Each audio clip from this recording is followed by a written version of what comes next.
ಬೇಲೂರು ವಿಧಾನಸಭಾ ಕ್ಷೇತ್ರ ಶಿಲ್ಪಕಲೆಗಳ ತವರು. ಹಾಸನ ಜಿಲ್ಲೆ ಅಂದಾಕ್ಷಣ ನೆನಪಾಗೋದೆ ಬೇಲೂರು ಹಳೆಬೀಡು. ಕನ್ನಡದ ಪ್ರಥಮ ಶಿಲಾಶಾಸನಕ್ಕೆ, ಹೊಯ್ಸಳರ ಶಿಲ್ಪಕಲೆಗೆ ಬೇಲೂರು ಹೆಸರಾಗಿದೆ. ವರ್ಷಂಪ್ರತಿ ಇಲ್ಲಿ ದೇಶ ವಿದೇಶಗಳ ಪ್ರವಾಸಿಗರು ಬರುತ್ತಲೇ ಇರ್ತಾರೆ.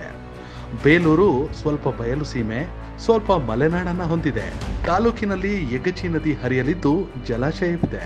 ಪರಿಶಿಷ್ಟ ಜಾತಿ ಪಂಗಡದವರ ಸಂಖ್ಯೆ ಹೆಚ್ಚಾಗಿರುವುದರಿಂದ ಬೇಲೂರು ಮೊದಲಿನಿಂದಲೂ ಮೀಸಲು ಕ್ಷೇತ್ರವಾಗಿತ್ತು. BH ಲಕ್ಷ್ಮಣಯ್ಯ, SH ಪುಟ್ಟರಂಗನಾಥ್ ಮತ್ತು HK ಕುಮಾರಸ್ವಾಮಿ ಬೇಲೂರು ಕಂಡ ಧೀಮಂತ ಜನಪ್ರತಿನಿಧಿಗಳು. ಪರಿಶಿಷ್ಟ ಸಮುದಾಯದ ಮತದಾರರು ಹೆಚ್ಚಿದ್ದ ಕಾರಣ 1952 ಮತ್ತು 1957ರಲ್ಲಿ ಬೇಲೂರಿಗೆ ಪಕ್ಕದ ಸಕಲೇಶಪುರವನ್ನು ಸೇರಿಸಿ ದ್ವಿಸದಸ್ಯ ಕ್ಷೇತ್ರವನ್ನಾಗಿ ಮಾಡಲಾಗಿತ್ತು.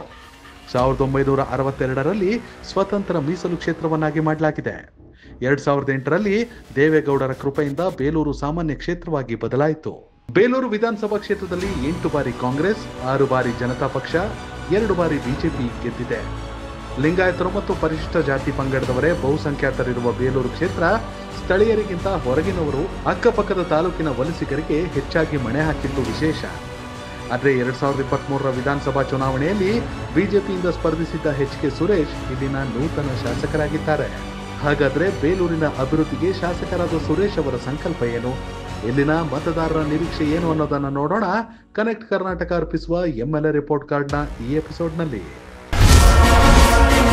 ಕನೆಕ್ಟ್ ಕರ್ನಾಟಕ, ಇದು ನಿಮ್ಮ ನೆಟ್ವರ್ಕ್.